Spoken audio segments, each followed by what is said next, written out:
Thank you so much for having me today. I have to admit, first off, I have never done a presentation with a clicker before, so please bear with me as I go through this.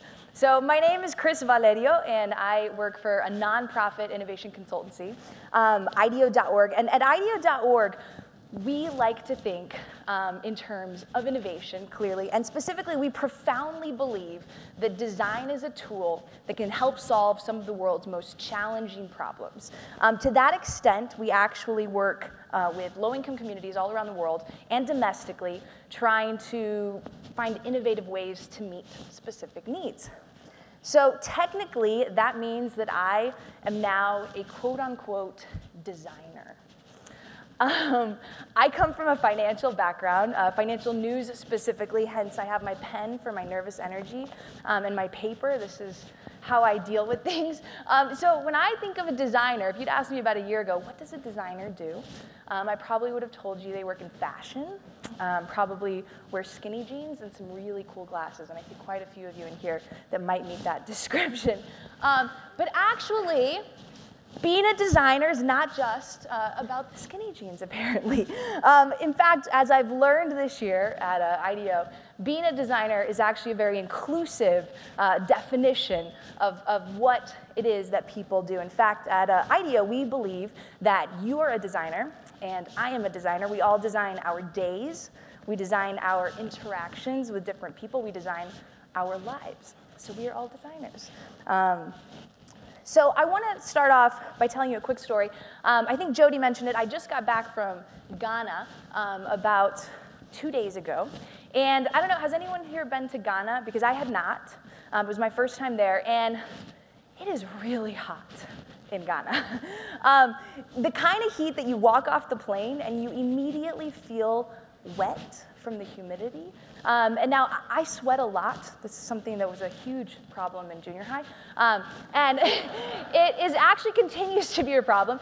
It's the kind of sweat that you're sitting there and you feel a little wet on your toe and you realize to your horror that your chin is actually dripping as you're talking to someone. So I don't know if any of you have experienced that. I experienced that this past week. So I was sitting there actually talking to this man, and for some reason I guess the slides are a little off, but this is me, and I'm sitting there, my chin is dripping as I'm talking to him, and we were asking him about his life. We're doing a project right now in Ghana on financial inclusion. And so I'm talking to him a little bit about his life, and as we get done talking, he's 54, he's a tailor in Accra, which is the capital of Ghana, and as I get up and I give him a big handshake, and he has this huge smile on his face, and he goes to give a big hug to my translator, Ato, and he says, quote, "I shake the colored person's hand before you. I shake the colored person's hand before you." Now, needless to say, I was a little speechless. The colored person as a term has a very strong connotation in our society.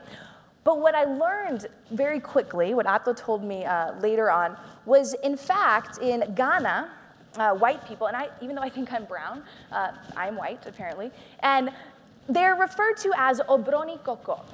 And koko means red or colored. You see, in Ghana, I am the colored person. Now you see this kind of big smile on my face.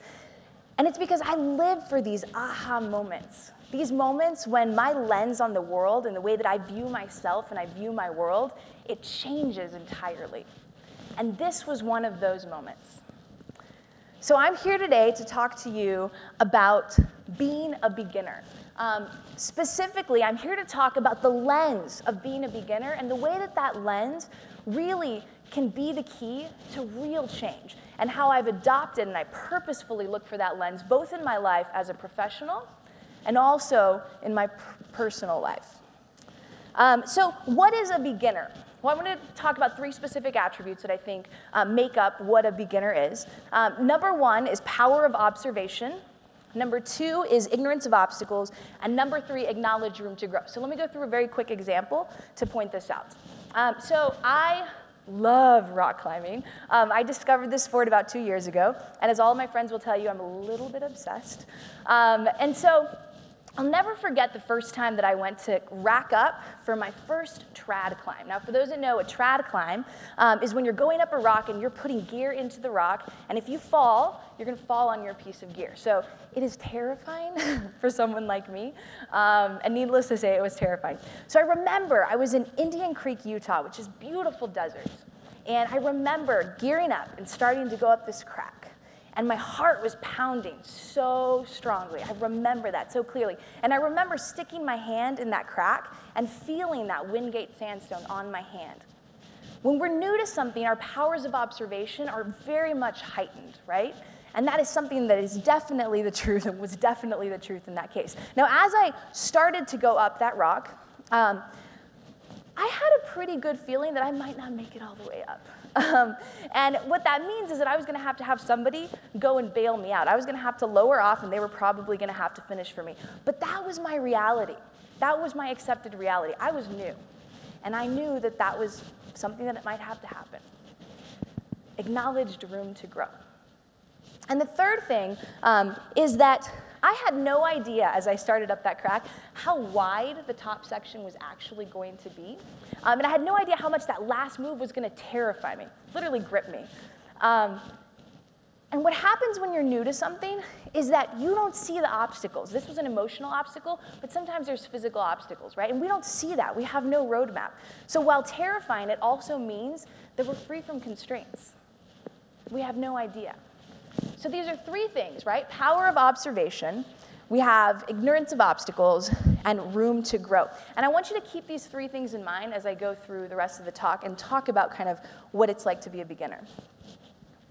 Now, I became a financial news reporter in New York City at the age of 21. I knew nothing about business news, much less financial news. Near the end of 2007, I was assigned the beat of the world's largest stock exchange, the New York Stock Exchange. And an interesting thing happened at the end of 2007, early 2008, and that thing is what we like to call Bear Stearns. After leveraging itself 34-1, one March morning that I will never forget, Bear Stearns, the 85-year-old institution, was sold in a fire sale to JP Morgan, and thus began what we now refer to as the Great Recession. I needed to get up to speed in a huge hurry. I had to understand what was going on. And not only did I have to understand what was going on, I had to be able to also convey that information in a precise and correct manner to a global audience of investors that was voracious for information. Whew. That was pressure. I still feel it when I think about it. That was a lot of pressure for a 21, 22-year-old. I needed to get up to speed very quickly. Now, here's the thing is, I was a beginner. I barely knew what I was doing, barely understood what I was trying to learn and understand. But I had to execute professionally. I had to execute well. I had to execute now. And I know you'll know this. You've all been in that type of situation. And this creates an interesting dichotomy, right? On the one hand, you recognize and you know that you're a beginner. You're probably going to screw up. But the other hand, you know that there's no room for that. You have to deliver. So what do I do? I firmly believe that we live in a society that rewards and idolizes achievement to a very large extent. How fast are you moving up in your company? Who are you working for? How much money are you making? In my case, what big interviews was I booking? And specifically, and I try to look so adult there, can't you see? What big news am I breaking, and what big interviews am I getting? Now, this default to achieve, it activates ego, in my case. In my case, it activated a fear of not being great, a fear specifically of not screwing up. And this is a problem, because as long as we're afraid to screw up, as long as I was afraid to screw up, I was unable to embrace and own those attributes that come with being a beginner, those attributes that are very important to when you are a beginner at something. And this was definitely the case for me. There were moments, I will say, This was a time in my life when I fought against that label of as a beginner. I did not want anyone to know my age. I did not want anyone to know where I was coming from. And I fought that very strongly. There were a few moments when I was able to put aside my ego and ask for help and recognize that I didn't know what I was doing and I needed help in that. And I strongly believe that those moments were the most successful in my early career. But more times than I care to admit, it was my ego and my fear that took hold. That fear that led oftentimes for me, it took me a long time to figure out something because I didn't want to ask for help. I didn't want to admit to someone, I have no idea what exotic swaps are. I had looked that up on my own. I would try to figure that out. Over time, I've realized that when you're a beginner at something, it's a very delicate time in your life. It's a very delicate balance because you have to keep your ambition in check, and I am ambitious. I want so much out of life. I know you know what this is like, especially students. I know you are ambitious people, and you have to keep that in check when you're a beginner. But you also have to maintain your confidence, right? Remember what got you to that beginning to begin with. And that is a very hard line to walk, and it's a line that I'm still learning to walk. Now, at IDEO.org, we like to talk in terms of design thinking. You see, we think that innovation actually lies at this intersection of what is viable from a business and organizational standpoint. I told you I have trouble with this clicker.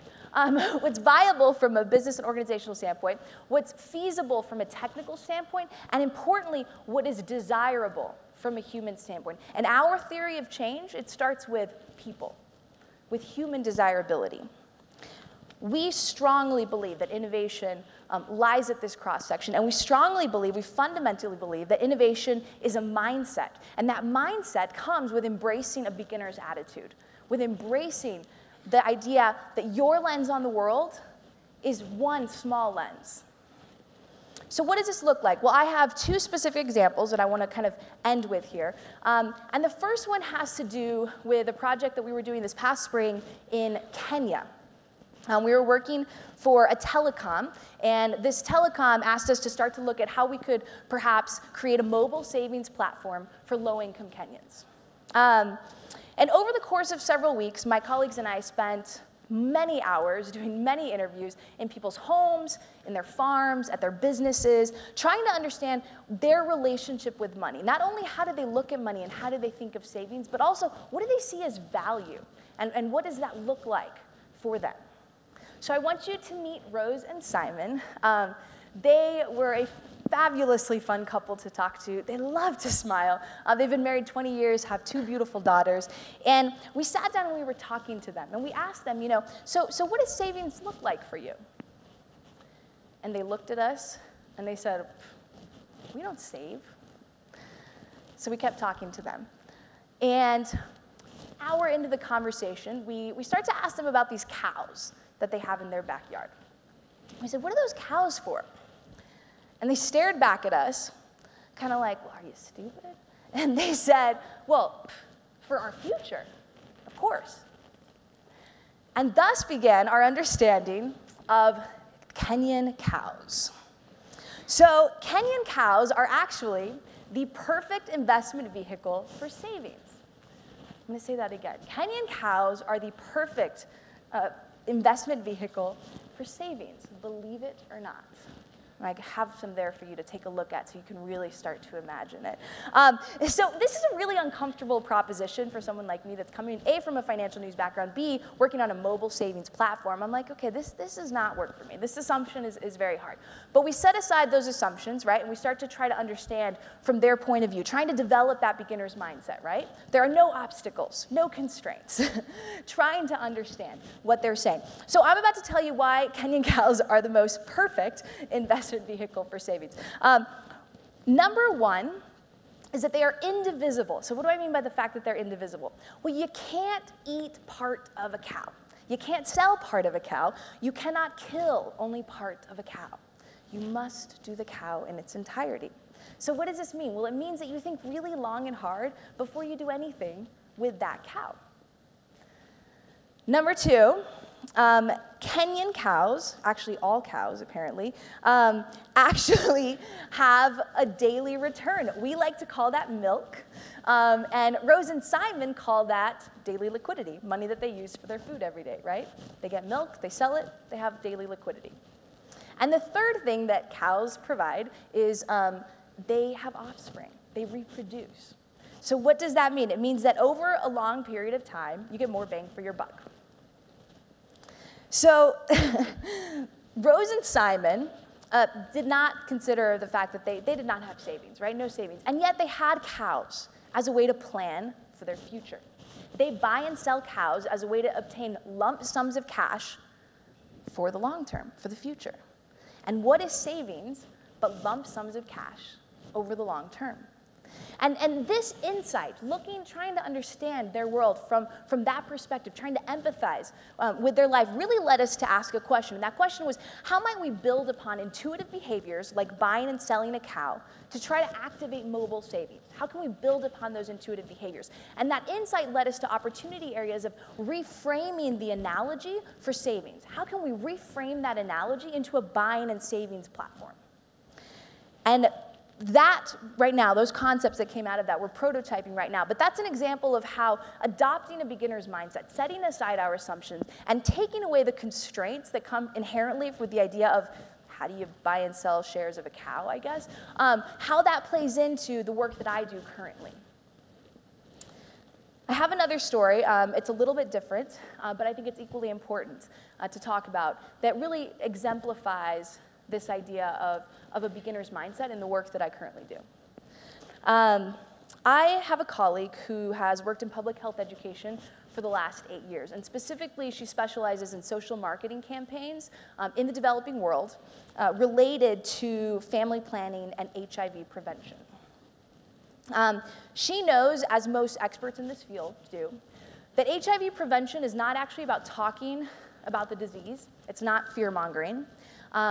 It is, quite frankly, talking about how to find ways for men, of course, to have pleasure in sex with a condom. That's what the best HIV prevention does.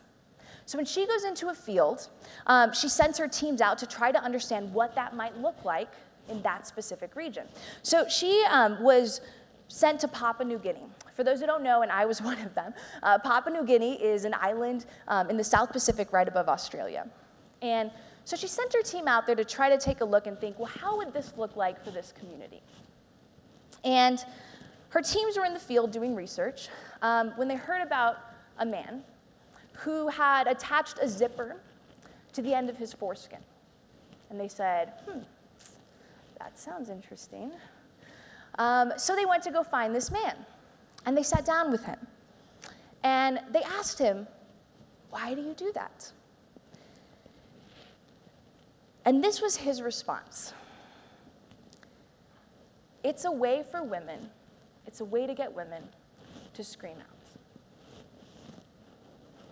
You see, when this man watched Western pornographies, women always cried during sex. And this is the way that he made sure that that happened. Now, needless to say, this affected my friend very deeply, and clearly it affected those of us that talk about it. I want you to set aside the brutality of that message. And I want you to think for a second that that is this man's reality. That is what he knows. That is his lens on the world. And despite years of education and work in that field, my friend, despite investing her life's work in public health education, this was a lens and a way of viewing what she did that she did not understand, that was beyond her comprehension. She realized that a social marketing campaign targeting pleasure as a way to prevent HIV was entirely irrelevant to this community. These are the scary places that being a beginner, that bringing a beginner's mindset can take you. This is the humility that is required to get here. It's the acceptance that your lens on the world isn't even close to being enough to create meaningful change. It's the reality that embracing the role of a beginner is really what we believe is the only place that you can possibly come to an understanding of what you are seeing in the world and even begin to synthesize and innovate upon that status quo. And this is true in your personal life, and this is true in the professional work that we do. I'm not here to tell you that being a beginner is easy. I'm especially not here to tell you that it's the main way that you should go. It has not been easy for me in my personal life. It has not been easy for me in my professional life. I am here to say, though, why not try? What have you got to lose? Ask yourself, what am I doing that's pushing my comfort zone? How am I setting aside my assumptions? How am I pushing those assumptions? How am I walking that line between humility and ambition? How am I treading that line? How can I design for moments of new beginnings? Thank you very much.